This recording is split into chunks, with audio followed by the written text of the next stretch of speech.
emotional baggage. I mean, massive. It was to the point where I was thinking people needed a claim check just to leave the house. But here now, the Six of Cups is showing up in May, and it's like, it's okay. It's a positive thing because the clarification card is the Wheel of Fortune next to it. Now this is an auspicious time. Something about your past is bringing something up to the front and fortunate for your future. It's making you feel good about yourself and bringing confidence. This is time to jump on the bandwagon and do something positive in your life because there's always a downswing to the wheel, and don't wait for that to happen. There's a window of time for you to jump through. And now take advantage of it. Now up in your pelvic and sacrum for awakening and arousing, receive the Ten of Wands. Things have been heavy for you. I don't know if it's atmospherically around you. And also, the responsibilities that you've taken on have been a heavy load. You've been carrying a lot of things around. Probably doing more than you should. While others are sitting back and kind of going, yeah, isn't life great? You know, you've been towing the rope. And maybe in some ways this has hampered your progress, but as for any 10, it's a card that represents that you're coming to an end. And there'll be some new beginnings. Whatever burdens you've been carrying, it's going to be lightened up. And the clarification card is the Four of Cups. You've known that it's been a heavy load. You're the Four of Cups guy and somebody's handing you an opportunity cup, but it's probably one for more work and less play, and you're saying, no thanks, I don't want it anymore. All of the opportunities that I've accepted in the past had no rewards to it. It wasn't a treat anymore. I was doing too much of one thing, and it's time to do something different. And you've intuitively known that it's time for a change because up in your solar plexus for feeling and sensing, you receive the Queen of Cups. She's the one that makes you sense things, makes you feel things intuitively. Now she's having your inner voice talking to you, reflecting, and bringing in more self-awareness and sharpening your awareness around your milieu. This is why she's in the gut feeling category. She wants you to start listening to your gut feelings. And the Queen of Cups is Pisces. You're in Pisces land right now. This is you. This is personifying you. You realize now there's no time to brood over the past and worry about you doing too much work over other people. And this is reinforced also by the clarification card because you got the Eight of Cups. Now this is saying, yeah, it's time to walk away from a few things. Resignation doesn't mean you're losing. Sometimes it's just wisdom to know your limits and when it's time to change. And this is also reinforced with the center cards for the heart of the matter, because you receive the Two of Wands and the Three of Wands. Now the Two of Wands is opportunity, and you see it over the horizon. You have the world in your hand, and this is time for you to sit down in your lounge chair and think very deeply about what you're doing, where you're going, what your purpose in life is, and what will make you happy. And start making some plans. Get the drawing board out and all kinds of pencils and paper and start scribbling out a plan. A management plan with objectives and goals and a mission statement. And then the Three of Wands pulls in, ta-da, and will make this a reality. It's a card about motion and movement. And launching these plans into a new reality. And once again, the card on the bottom right for the throat for communicating and teaching, the Three of Pentacles, is reinforcing this because I call it the Architect card. It's a card about building, restructuring, looking at your blueprints. But this isn't about building a fabricated structure, but a customized structure and organization that aligns with your life. And sometimes people say Rome wasn't built in a day and blah, blah, blah. But here the clarification card is the Eight of Wands. That's a card about sudden change. And it's about sudden motion. Two things are, the wheels now are going around. You've got the Two of Wands representing the Three of Wands. You've got the Three of Wands connected to the Three of Pentacles. Now, Eight of Wands can also bring news and messages. Perhaps something suddenly changed when you receive some information. Now, information is a good thing, and then again, you can get some bad news. And I see up in the third eye for your seeing and envisioning, you receive the Tower. So something made a sudden collapse. And the Tower is connected to the Eight of Wands. But not necessarily is the Tower a negative thing.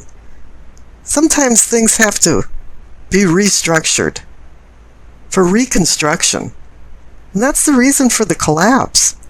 I don't think this was like a fatal collapse, but more of fault lines running through the ground. And something that you were planning to do didn't have a stable foundation. And the clarification card is the Four of Swords. It's telling you, yeah, you're going to have to sit back and contemplate about this because something is not right with your plans, and you shouldn't go forward until you have everything mapped out. Because a lot of times life is iterative. It's really dependent on what you've done previously to how you will act in the present and the future. Now, up in the crown for your knowing and understanding, you receive the Four of Wands. So now you receive the Two, the Three, and now the Four of Wands. And the Four of Wands is a celebration card. So obviously, if you rethought some things and move forward with the right plans, everything's working out. And the clarification card is the Ten of Wands. You receive that over here in the pelvic and sacrum. And you receive the Four of Cups, and now you receive the Four of Wands and the Ten of Wands. They're connected. Now your spiritual self is starting to move forward. You're a Swiss watch just clicking along. And it's saying, too, that it was a lot of work to get where you're at, but there's some rewards involved in it. You know, a lot of times you might have done things for other people, and it wasn't recognized or appreciated. But now maybe you're doing a few things for yourself, and that's not a selfish thing. But the funny thing about it is that it benefits everybody. You know, you have to love yourself before you can love other people. Now, down on the left for your past, you receive the Death card and the Seven of Cups. Now, the Death card's about transformation, but I'm seeing that the Seven of Cups card, the card of difficult decisions, sparked this Death card transformation. You knew it was time. There was a fulcrum, there was tipping time, that it was time to start doing some different things. And whatever you decided to do is being rewarded in spades, because over on the right for your future, you receive the Nine of Cups, the Wish card. You know, curiosity killed the cat, but the second line to it, a lot of people forget, is that satisfaction brought him back. This is where you're going to have satisfaction for all of your hard work, for the two Ten of Wands, and all of the planning. But what made this real was you changing your attitude and changing yourself. Now, there's two clarification cards I pulled for the Nine of Cups, and you received the Empress and the Chariot. Now, you might think this funny, but they're both about duality. The Empress is about the planet Venus and the star that rises in the east in the morning and sets in the west in the evening. And the Chariot, too, is about control versus lack of control. And both of them are giving you a lesson. The Empress is saying about sharing and paying attention to your personal life and your home. With the Queen of Cups over there and you, it's saying, yeah, you're supposed to manifest some deeper bonds with the people in your life. And the Chariot's saying you have to make sure that you're disciplined and under control. Wow, this is going to be kind of a really sensitive week. A withdrawn and isolated week for you to review things. But that's not a bad thing. Maybe it's just your turn. Now the Four of Swords is a respite from conflict. I don't know what happened on the left side of the Four of Swords in your past, but obviously something threw you into the Four of Swords recuperation mode. You've been through some physical strain, mental drain, and now you're there laying around trying to recharge your batteries. In the olden days, the knights bought their own tomb before they went out on campaigns just in case they didn't come back. Well, this guy came back alive, and now he's wondering why some of his friends had died. And what is the purpose of life, and what is the purpose of his life? And what does he want to do with his life? He's taking a time out right now to heal, restore.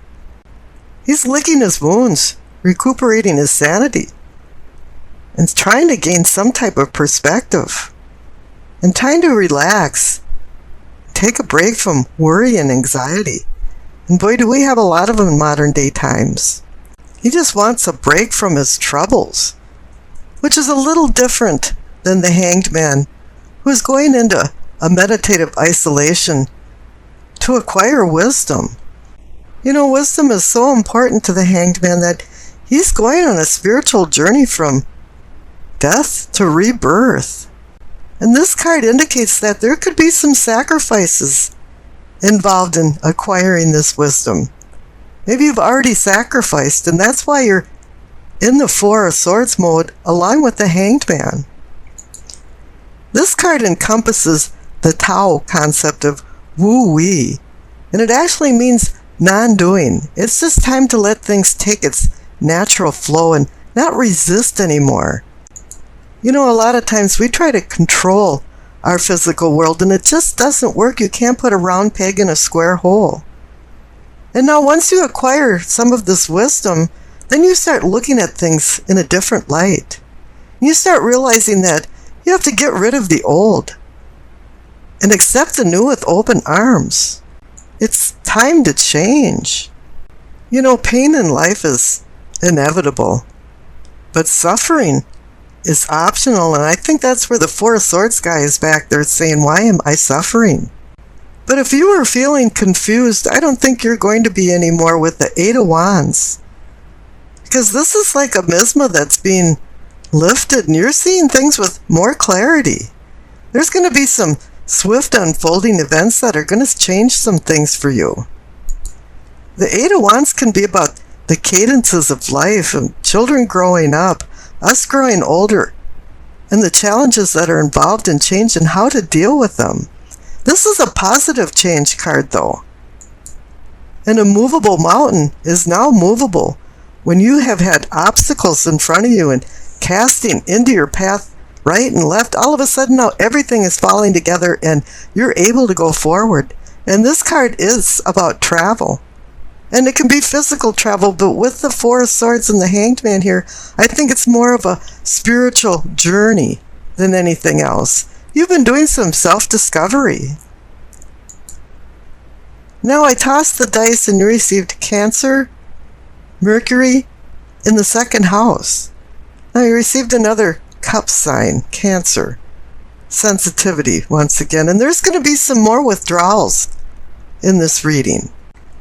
Whatever happened before the Four of Swords and the Hanged Man has you remembering a lot of things. And this is from Mercury and Cancer. You might feel some resentment from these memories because, you've got an imaginative, sensitive nature going on here. Even when things happened, you didn't remember what happened more than the mood and the feelings of how it happened and how you felt about it. You're going to be wearing your emotions on your sleeve this week, and you're going to be expressing your opinions more in moods.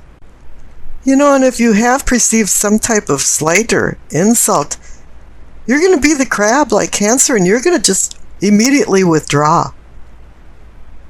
But in order for you to get out of this funk, you have to start looking at things more subjectively and philosophically. And this is what the Four of Swords and the Hanged Man is saying to you. Some people might think you're acting kind of slow and unresponsive, but in reality, you're just thinking of things, and you're actually understanding more than people know. And the funny thing is that you just haven't told anybody. But you will with the Eight of Wands. It'll come out. Now, all these cards are having you balance your emotions. And you'll be learning a lot of new things throughout this week. And problem solving will come from more of your feelings than taking any practical approach.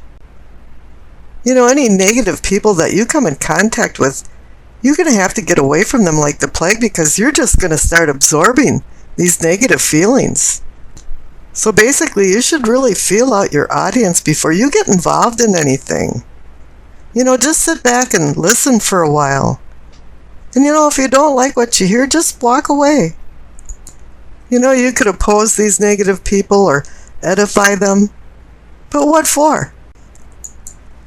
Now, Mercury in the second house has much the same feeling as what I talked about with Cancer and Mercury. You're not going to be sharing your thoughts easily with people.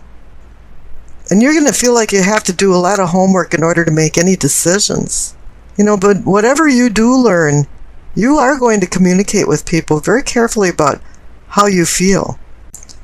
And this week, you'll be a collector of thoughts and ideas that you'll eventually put into action with the Eight of Wands there.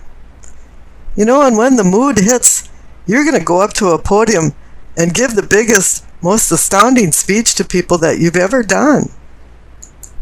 So it really is time to take advantage of this quiet, introspective week, so you can work out some problems that have kind of been hanging in the balance.